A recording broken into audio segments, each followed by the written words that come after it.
Film ini itu asalnya dari penyesalan diri sendiri ya. Dan sebetulnya kita itu semua ngerasa seandainya dulu kita perbaiki ini, seandainya dulu perbaiki itu, seandainya kita bisa ulang waktu gitu kan. Berangkatnya dari penyesalan sederhana, terus ketika ngobrol sama banyak orang ternyata hampir semua orang itu punya penyesalan itu kan. Jadi ketika cerita ini diramu, kita cari apa penyesalan yang paling ingin kita perbaiki di masa lalu kita gitu. Ternyata hasil ngobrol dari banyak orang, penyesalan yang paling sakit itu adalah ketika kita menyakiti atau mengecewakan orang yang kita sayang dan kita nggak bisa minta maaf, nggak bisa kita balikin gitu. Nah akhirnya karena gini kan, kalau kita menyesal untuk diri kita kan, memaafkan diri sendiri itu sebetulnya gampang-gampang susah, tapi membuat orang lain memaafkan kita atas kesalahan itu sesuatu yang nyakitin buat kita, terutama kalau kita sayang sama orang tersebut. Awalnya dari situ, habis itu diramu jadi cerita, kemudian ketika naskahnya selesai, alhamdulillah dipertemukan sama kawan-kawan luar biasa ini, dan seperti banyak sineas hebat bilang, naskah akan menemukan pemerannya. Ketemu alhamdulillah. Harapan aku untuk para penonton film Andai Waktu Bisa Diulang Kembali, sebenarnya aku sama dengan kayak Kak Ali. Aku pengen setiap orang yang keluar dari bioskop itu mulai sangat menghargai waktu, karena waktu itu sangat sulit untuk kita tarik kembali. Jadi apalagi di dalam film ini kan waktu antara ibu dan anak, jadi jaga ibu kita sebelum ibu pergi, jaga orang-orang yang kita sayang sebelum mereka terlambat pergi meninggalkan kita. Jadi saya harap film ini bisa diterima di seluruh masyarakat Indonesia dan tentunya bisa box office ya Pak Ali ya. Dan kita tadi ya Pak, nilai-nilai yang tadi Mas Ali dan Kak Ferry bilang tentang waktu, pentingnya waktu. Nah kita tuh ada satu momen nanti di film itu yang kalau teman-teman nanti nonton itu akan kaget dan kok begini gitu. Jadi akan ada ya, kalau kita bilang plot twist di film ini yang bikin kita tuh nggak cuma kaget tapi merenungi makna dari waktu itu sendiri. Dimana kalau misalnya kita sebenarnya masih bisa ngulang waktu nggak sih? Atau kalau kita kembali ke waktu itu kita mau ngapain aja? Terus kita memperbaiki keadaan-keadaan itu, apakah itu bisa atau enggak? Nah itu semua akan terjawab nanti di film ini. Tantangan terbesarnya ya sebenarnya sama sekali nggak ada ya Mas Ali ya. Aman ya. Karena saya itu dikelilingi oleh talent-talent yang luar biasa. Jadi meskipun skripnya itu susah, tapi mereka tuh benar-benar menghidupkan karakternya itu sangat benar-benar brilian ya. Yang saya sendiri nggak kebayang gitu, oh ternyata bisa ya semaksimal itu delivernya. Jadi alhamdulillah semuanya terlaksana dengan baik. Jujur, oke udahlah ya. Sebelumnya teman-teman terima kasih para media, teman-teman aku para Deviners, dan juga teman-teman lainnya udah menyempatkan waktu untuk datang ke preskon hari ini untuk menonton trailer dan poster untuk pertama kalinya. Oke, langsung jawab pertanyaannya ya. Kenapa bisa tertarik ambil project ini? Pastinya pertama aku melihat dari cerita Kak. Teman-teman, aku ngeliat dari cerita pas baca skenario, ketemu sama Mas Ali, waktu itu sama Mas Ambil juga, itu aku diceritain ceritanya gimana, dan memang itu yang membuat aku tertarik adalah selain ceritanya relate dan lumayan nempel dengan lingkungan kita, dan ini tuh sangat menyentuh hati gitu ya. Bahkan ada momen dimana aku reading satu full skenario sama para pemain, waktu awal-awal kita reading itu tuh kita mostly pada nangis kan, karena memang skripnya itu sudah dibuat sangat sedemikian mungkin membuat kita jadi kayak sedih banget nih sumpah gitu. Jadi dari ngebaca skenario udah kayak ini heartfelt banget dan punya cerita makna hikmah yang sangat baik. Jadi aku rasa kenapa aku harus nolak project ini. Dan untuk karakter Dinar sendiri, aku melihat sebenarnya Dinar ini anaknya nggak aneh-aneh menurut aku, dan sangat di awal mungkin ya di awal mungkin dia tidak aneh-aneh, dia tuh sangat ya lempeng aja, kerjaan dia kuliah, dan dia memiliki sifat introvert, jadi memang jarang bergaul sebelum ketemu sama Faiz. Dan yang buat aku menarik, mungkin di film ini kalian bisa lihat di sini aku ponian, Dan aku emang agak sedikit merubah look aku untuk karakter Dinar ini karena salah satu saran dari para produser dan juga director, dan aku mengikuti dan menyanggupi karena aku merasa itu sangat make sense untuk karakter Dinar gitu. Jadi kenapa aku suka sama karakter Dinar sih? Selain karena ceritanya, karakter ini lumayan menantang sih, dimana aku harus lebih menjaga karena aku Davina itu tidak seintrovert Dinar sebenarnya Kak. Davina itu lumayan, saat aku membaca skenario-nya gitu ya kayak, kenapa dia nggak kayak gini gitu. Davina melihatnya ya, sedangkan Dinar kan nggak gitu. Dinar kan melihat ini kayak, aku harus gini, aku gini gitu. Jadi kayak itu tuh tantangannya, dan menurut aku malah jadi menarik buat aku untuk mengambil karakter Dinar tersebut gitu. Banyak banget sebenarnya hal yang bisa aku ambil dari film ini kali ya keseluruhan. Sebenarnya banyak banget. Cuman kalau kita tarik dari point of view-nya Dinar ini, hal yang bisa kita ambil adalah bagaimana kita bisa lebih memikirkan resiko dari apa yang telah kita lakuin.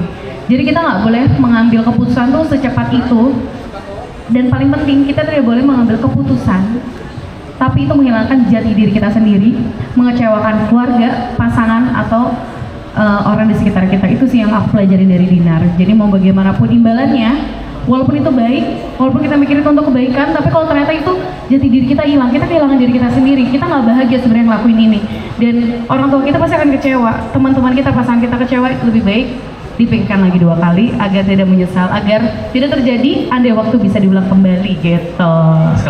Ngebangun chemistry kita basically kita memang udah temenan lama juga kan, udah 5-6. Ini soalnya baru ketemu sebenarnya. Oh gitu. Udah temenan 5-6 tahun. Jadi pas kita ketemu di project ini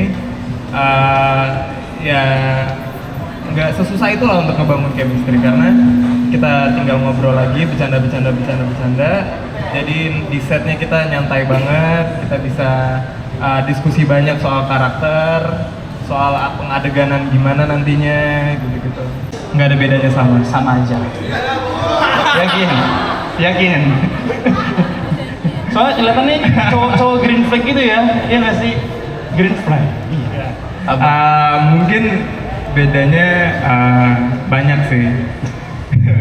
Contohnya Faiz itu dia kan green flag banget, dia sabar, dia tulus kalau mencintai. Bagian itu sama deh, sama tulus.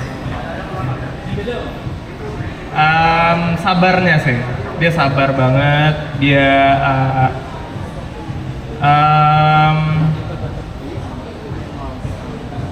banyak sih sebenarnya kesamaannya. Contohnya misalnya kayak dia family oriented, aku juga family oriented.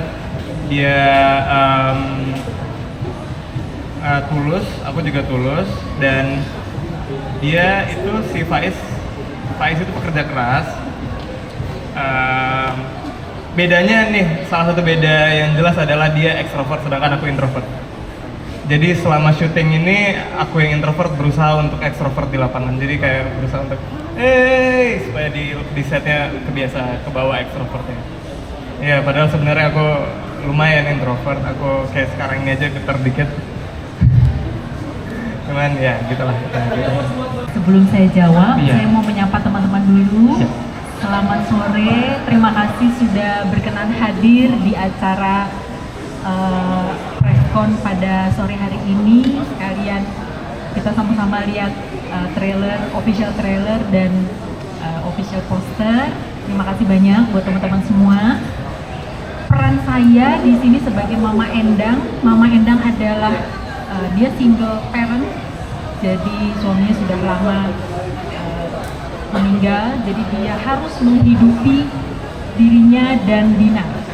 Jadi apapun dia lakukan, ibu yang penuh tanggung jawab, penuh kasih sayang, dan juga sangat posesif, protektif sama anaknya. Banyak kayaknya. Ya, banyak banget ya. Emosional semua ya Mas. Semuanya ya. Salah satunya adalah ketika Mama Endang ini kan nanti menderita penyakit ya, dia ada sakit, dan seorang ibu yang dia sayang banget sama anaknya dan takut bagaimana ya kalau dia harus meninggalkan dunia ini dan membiarkan anaknya hidup sendirian. mungkin ini juga ketakutan yang akan dirasakan oleh semua orang tua, bagaimana nanti nasib anak saya ketika saya sudah tidak ada lagi di dunia ini. Dan buat saya itu, karena saya juga seorang ibu, mungkin di teman-teman semua di sini juga ada yang seorang ibu atau calon ibu, calon orang tua, rasanya pasti berat banget kalau harus melalui masa-masa itu. Dan itu adalah salah satu momen emosional yang juga dialami oleh Mama Endang di film Andai Waktu Bisa Diulang Kembali. Betul, makanya film ini wajib ditonton karena film ini sebenarnya nggak macam-macam ya, benar-benar relate sama kehidupan kita sehari-hari. Ceritanya banyak kita temukan, tapi ini ceritanya Dinar, Mama Endang dan Faiz. Jadi versi mereka. Tapi banyak hal yang bisa kita temukan di kehidupan sehari-hari dari film ini. Assalamualaikum Waalaikumsalam warahmatullahi wabarakatuh. Semuanya. Aku nyapa semuanya dulu ya. Boleh. Terima kasih semua media yang sudah hadir. Ada beberapa sahabat Zira juga yang hadir. Terima kasih. Rika ya? Iya, sahabatnya Dinar. Iya. Gimana? Karakter Rika ini sahabat Dinar. Sebenarnya jauh berbeda ya dengan karakter aku aslinya. Rika itu charming, ceria, ekstrovert. Sedangkan karakter aku aslinya introvert. Jadi berbanding terbalik dengan karakter Dinar yang aslinya, Davina itu aslinya ekstrovert, tapi Dinar itu introvert, dan karakter asli aku introvert, tapi Rika itu ekstrovert. Jadi cukup seru memerankannya karena harus dengan penuh energi yang full untuk memerankan Rika dengan senyum yang charming, dengan warna baju yang ceria seperti itu, tapi menyenangkan karena aku beradu aktingnya juga dengan aktor-aktor yang luar biasa, dan di directnya juga dengan direct yang keren. Close dong teman-teman, yeay. Perjalanan syutingnya juga seru. Seru banget ya. Iya. Sebenarnya aku milih untuk hadir dan ikut di judul ini juga karena sangat-sangat emosional dengan judulnya. Andai Waktu Bisa Diulang Kembali, dan pas aku baca skripnya ternyata sangat-sangat emosional juga buat aku. Dan kalau ditanya andai waktu bisa diulang kembali, mungkin banyak sekali kesalahan yang mungkin aku perbuat dulu, dan kalau bisa misalkan waktu bisa diulang, aku pengen ketemu sama orang yang aku sayang itu lebih awal, biar mungkin kebersamaan aku sama dia lebih panjang gitu. Salam kenal, aku Mazaki Ahmad. Di sini aku berperan sebagai Boim. Pertama-tama mau ngucapin terima kasih teman-teman yang datang ke sini. Jadi Boim itu karakternya adalah sahabatnya Faiz. Dia tuh wibu akut parah. Mungkin kalau misalkan anak muda yang suka nonton film anime, ya aku kurang lebih karakternya seperti itu. Dan di sini sebagai sahabatnya Faiz, dan menurut aku karakternya fungsinya tuh memberikan warna ceria lah kepada Faiz, karena dia orangnya fun banget. Kurang lebih seperti itu sih. Kenapa?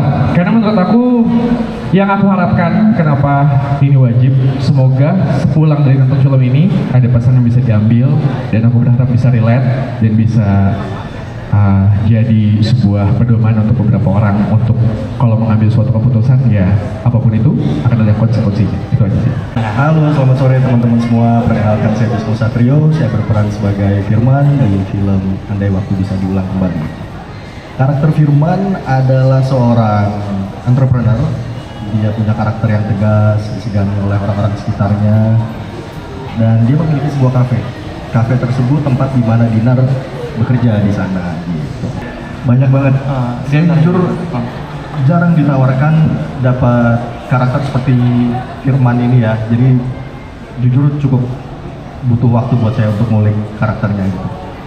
Tapi pengalaman yang paling unik sebenarnya ada, tapi saya takut spoiler sih. Saya punya adegan sama Farhan, itu menjadi salah satu adegan yang saya tunggu-tunggu sih. Saya pengen nonton, karena pas lagi ngambil adegannya juga saya menghindari untuk lihat playback di video. Iya, jadi pengen banget lihat adegannya sama Farhan. Jadi Kalau ditanya apa tadi kesusahannya ya untuk membedakan, jujur sebenarnya kalau kita bisa tarik syuting ini itu kita berlangsung di 2024 akhir sebenarnya. Sebelum mungkin kalau Mbak Nisa tahu beberapa proyek aku beberapa bulan akhir ini, itu sebelum terjadi apapun, sebelum terjadi banyaknya proyek-proyek yang menurut Mbak agak problematik itu. Jadi memang saya pastinya mengambil proyek itu sudah diskusi dengan manajer, dengan keluarga. Dan untuk karakter ini pada saat itu sih di pikiran aku belum ada apa-apa ya. Jadi memang masih gelas kosong aja, dan aku mungkin untuk para penonton atau netizen masih menganggap masih terlihat dengan karakter aku sebelumnya. Tapi kan aku sebagai pemain merasa sudah lepas ya. Jadi kalau ditanya gimana ya bisa merubah dari karakter sebelumnya ke ini, pastinya kan kita juga ada reading, ada pendalaman karakter, dan bagi aku itu bukan suatu tantangan. Oh itu memang resiko sebagai aktor, dimana kita harus bisa memerankan beberapa karakter gitu. Dan di sini pastinya aku bersyukur sekali dibantu dengan para pemain, sutradara, produser yang sangat mendukung aku untuk membuild karakter ini secara baik, secara maksimal. Jadi kalau ditanya tantangannya, sejauh ini nggak begitu susah karena kita juga banyak waktu untuk reading, untuk diskusi, untuk membuild karakter Dinar ini semanusiawi mungkin. Jadi kita sudah babat semua di proses reading. Jadi pada saat syuting kita sudah menjadi karakter kita gitu. Jadi kalau dibilang susah apa enggak, mungkin ada satu tantangannya. Tantangan bagi aku itu karena di sini aku kebanyakan mungkin harus beradu acting dengan Farhan, dengan Faiz. Yang mana Farhan itu adalah sahabat lama aku. Dengan di sini kita harus ada love interest yang mana aku sebagai anak introvert, dia extrovert. Tantangannya adalah nahan tawa. Itu bagi aku. Kayak kadang tuh suka switch off ke Davinanya. Kayak aku sama Farhan udah kayak, Han lo dari mana lo, udah gini-gini. Sedangkan kalau di film harus kayak, Faiz, oh my god gitu loh. Jadi kayak apa sih gitu kadang ngeliatnya. Jadi mungkin itu tantangan tersendiri ya. Tapi kalau untuk secara emosional dan lain-lain memang sudah didiskusikan pada saat proses reading. Jadi kalau dibilang susah atau enggak, alhamdulillah lancar, nggak begitu susah. Memang proses readingnya aja yang memang lumayan menguras tenaga agar kita breakdown karakter Dinar semaksimal mungkin gitu. Terima kasih.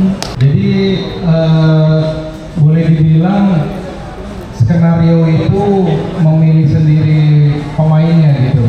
Karakter itu memilih sendiri pemainnya. Jadi nanti kalau teman-teman menonton film ini, itu teman-teman nggak akan pernah ngelihat Davina kayak gini di film-film yang lain. Jadi justru Dinar ini adalah karakter yang menurut saya tuh bisa bikin Davina itu memaksimalkan potensi aktingnya. Boleh dibilang begitu ya. Jadi ada beberapa adegan yang bikin nangis gitu, bikin nyesek, dan bikin ketika nanti kita nonton tuh benar-benar memahami dan kayak gimana sih seharusnya kita dalam memilih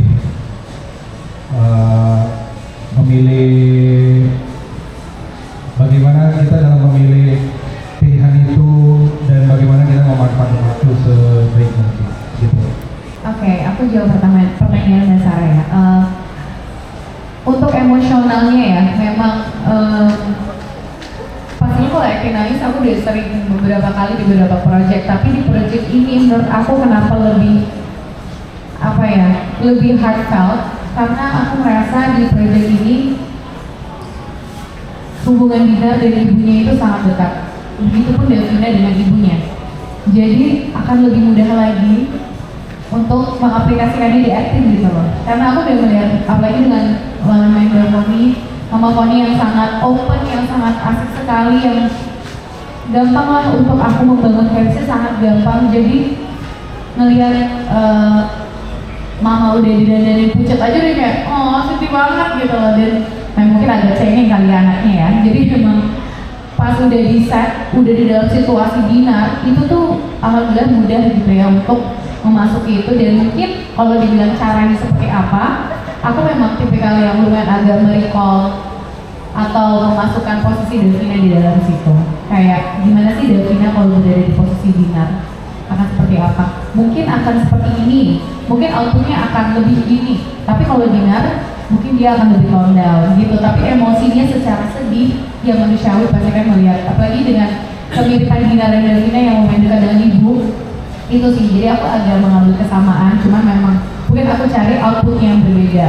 Mungkin outputnya Davina kalau melihat keadaan seperti ini akan seperti ini, tapi kalau Dinar tidak akan seperti ini. Dan jadinya alhamdulillah gampang sih selama adegan emosional. Pun kalau sama Farhan, memang kita di belakang set kita banyak ketawa, mungkin kita teman banget lah, tapi once sudah di set, aku juga sudah melihat Farhan sebagai Faiz, dan dia benar-benar sangat totalitas membawakan Faiz. Dan kalian nanti juga harus lihat di film ini, di akhir akan ada totalitas dari seorang Farhan Rashid saat memerankan Faiz. Dan kita tidak boleh split sekarang ya, tidak boleh. Dan itu juga kayak, apalagi pada saat Farhan Faiz sudah dalam keadaan itu, aku udah susah melihat sisi Farhan karena secara fisiknya udah beda banget gitu, yang nggak bisa aku jelaskan lagi gitu. Jadi alhamdulillah punya lawan main yang enak untuk diajak diskusi, untuk berakting. Jadi selama pengadeganan sih sama Ibu enak, sama Farhan juga enak sih. Dan untungnya juga maksudnya sama Risa kita udah menjadi karakter aja sih Kak. Walaupun ada tantangan tersendiri, kadang dia suka ngelawak gitu ya. Jadi aku harus menahan tawa, tapi ya sudah gitu. Secara emosional, apalagi terus juga ada kan yang aku berantem sama Faiz, itu kita sangat lumayan branding ya, lumayan sangat terbawa emosi lah sama sini itu gitu. Terima kasih. Aku recap sedikit pertanyaan pertamanya ya. Dengan cerita yang sudah sering diangkat, apa yang membuat kami kemudian punya kepercayaan diri untuk tetap produksi film ini, lebih kurang itu ya. Jadi pertama, film itu karya seni dan bukan yang pasti. Jadi buat kami ketika membuat sebuah karya seni, yang pertama kali harus bikin kami yakin rasanya. Jadi ketika naskahnya sudah jadi, kami baca masing-masing, kemudian saling cerita apa yang dirasakan ketika membaca naskah ini. Apakah sudah cukup punya kepercayaan diri untuk menyampaikan rasa ini jadi media gambar gerak berikutnya? Ketika jawabannya semua sepakat iya, kami produksi. Yang kedua, secara garis besar, premis atau logline-nya film Andai Waktu Bisa Diulang Kembali akan terdengar sangat klise dan kami sadar banget sama itu. Kami punya beberapa formula yang memang kayaknya ini sudah sering digunakan di banyak cerita gitu.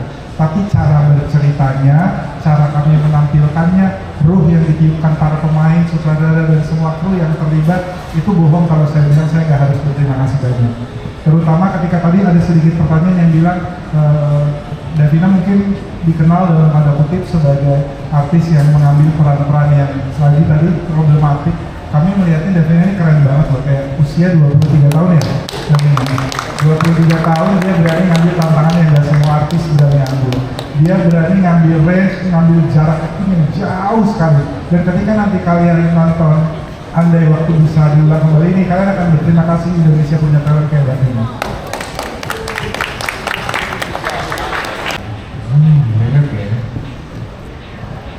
Buat aku iya sih, karena jadi film ini kalau buat aku pribadi, aku nangkap kayak yang paling pasti adalah suatu hal yang baik akan dipertemukan dengan yang baik. Kalau dari aku, prioritas seperti itu. Jadi Mas Amro mungkin.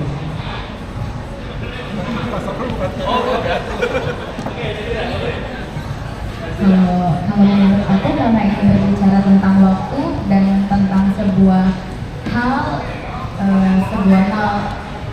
yang kita lakukan, dan mungkin itu bisa jadi itu adalah kesalahan yang tidak mungkin kita bisa ulangi lagi dan tidak bisa kita perbaiki, dan mungkin punya penyesalan, dan pasti kita punya hal itu dan itu relate buat kehidupan kita dan gak bakalan bisa kita perbaiki di masa depan.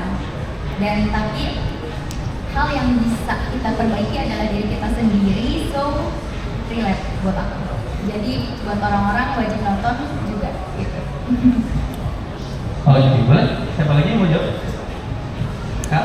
Oke. Bapak dimulai.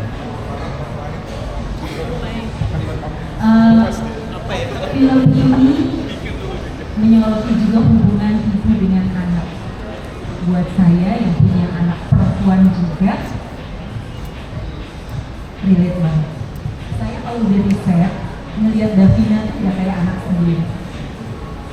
lihat dia pulang capek cerita, itu rasanya saya bukan Koni dan Davina lagi, udah Mama Enda sama anak tersayangnya dia.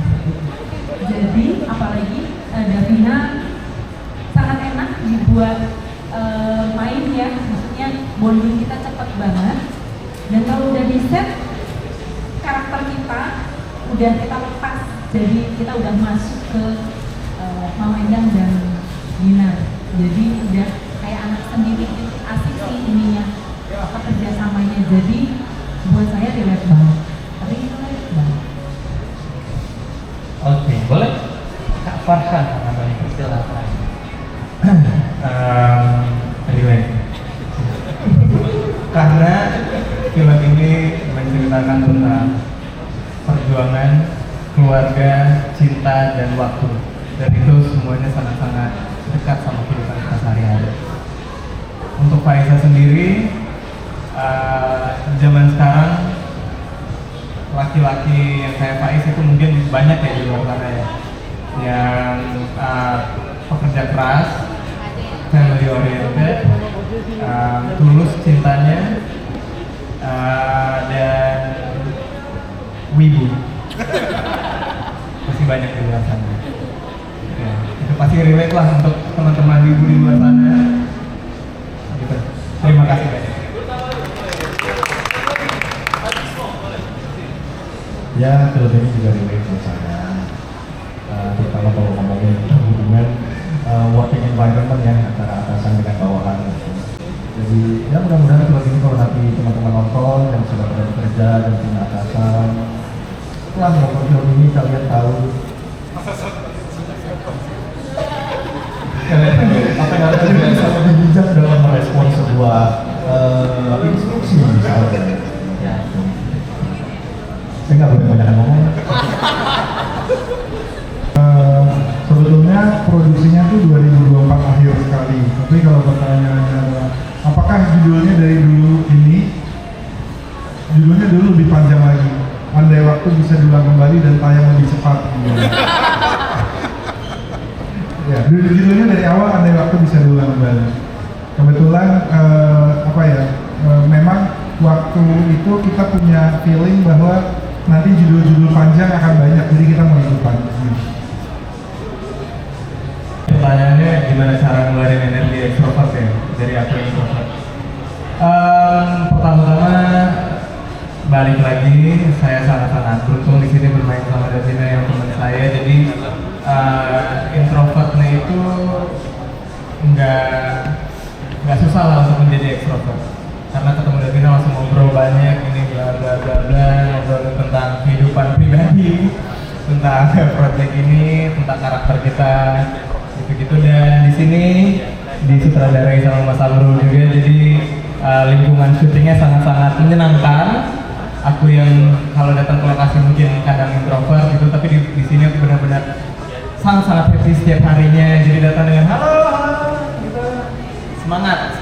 Jadi positif, energinya itu selalu ngalir di aku. Jadi itu mungkin salah satu hal yang membuat aku lebih gampang untuk menyalurkan lagi ekstrovertnya aku di layar gitu nantinya.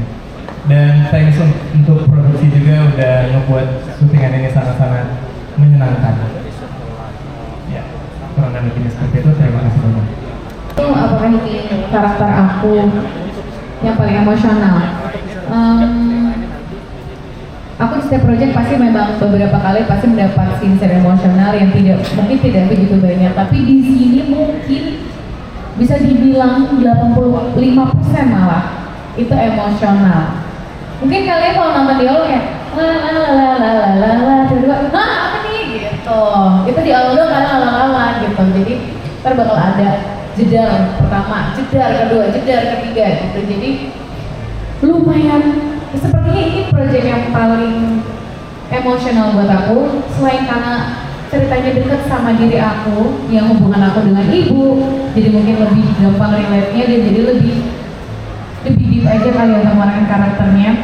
Dan juga ceritanya memang sangat sedih sih dari baca, seperti yang aku bilang tadi, baca skenario dari awal udah sedih. Jadi ya ini mungkin bisa dibilang ini karakter dari project film yang paling emosional buat aku gitu. Terima kasih. Karena seberapa nyaman ya? Mungkin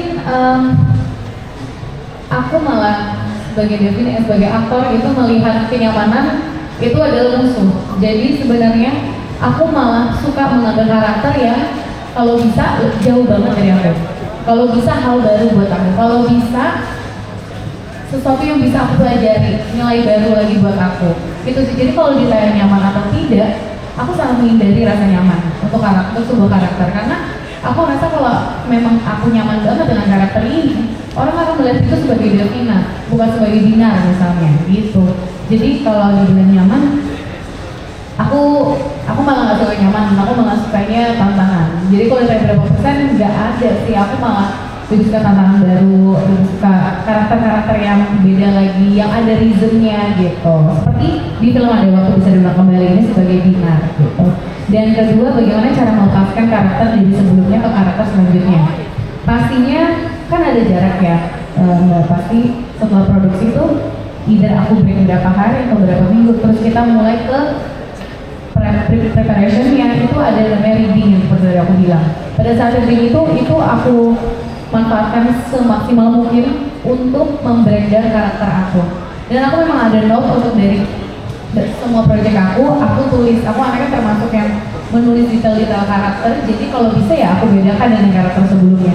Kalau bisa di proyek ini orang melihat aku sebagai Dinar, bukan sebagai karakter sebelumnya. Jadi kalau dibilang bagaimana caranya, pastinya dengan memanfaatkan proses reading, proses eksekusi karakter, proses mengeksplorasi karakter itu lebih dalam agar orang melihat karakter aku di sini atau di proyek aku selanjutnya itu berbeda dengan sebelumnya. Dan dibilang susah atau enggak, sebenarnya nggak begitu susah kalau memang kita bisa membreakdown skenario dan karakter dengan baik gitu.